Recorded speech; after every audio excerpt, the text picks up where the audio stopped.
খবর 24 সাথে আপনাকে স্বাগত। নতুন নতুন খবর জানার জন্য আমাদের চ্যানেলে চোখ রাখুন।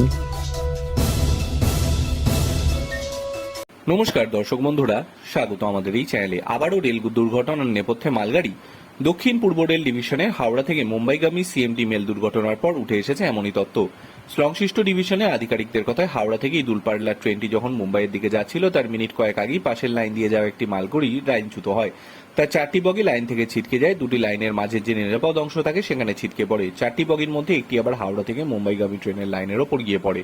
তাতেই মঙ্গলবার ভোরে ভয়াবহ দুর্ঘটনার কবলে পড়ে হাওড়া সিএমটি মেল। চক্রধরপুর ডিভিশনে বড়াবাম্বুর রাজখারসানের মাঝে এই দুর্ঘটনা ঘটে। হাওড়া থেকে মুম্বাইগামী হাওড়া সিএসটিবি এক্সপ্রেসের 18টি কামরা বেলাইন হয়েছে, তার মধ্যে 16টি যাত্রীবাহী কামরা।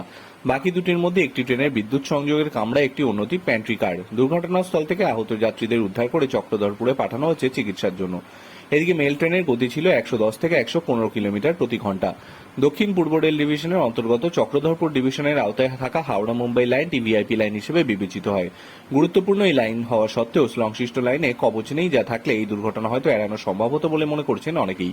সূত্রের খবর, লাইনচ্যুত মালগাড়ি যখন হাওড়া মুম্বাই রেল লাইনের উপর পড়ে সেই সময় 115 কিলোমিটার প্রতি ঘন্টায় মুম্বাইগামী এক্সপ্রেসটি ধেয়ে আসতে থাকে। এর থেকে সংশ্লিষ্ট ট্রেনের চালককে এ ব্যাপারে সতর্ক না করায় লাইনের একদম ধার ঘেঁষে পড়ে থাকা বগিগুলোতে ধাক্কা মারে ট্রেনটি বলে প্রাথমিকভাবে জানা যাচ্ছে। আর তাতেই দুর্ঘটনা ঘটেছে বলে আপাততভাবে প্রাথমিক তদন্তে উঠে এসেছে। এই ক্ষেত্রে বারাবাম্বু স্টেশন মাস্টার এবং রাজা খাসওয়ান স্টেশন মাস্টারের ভূমিকা কি ছিল সেটাই এখন দেখার, কারণ মালগাড়ি লাইনচ্যুত হওয়ার পর লাগোয়া বা কাছাকাছি থাকা স্টেশনগুলিতে খবর পাঠানো হয়েছিল কিনা সেই বিষয়টি এখনো স্পষ্ট নয়।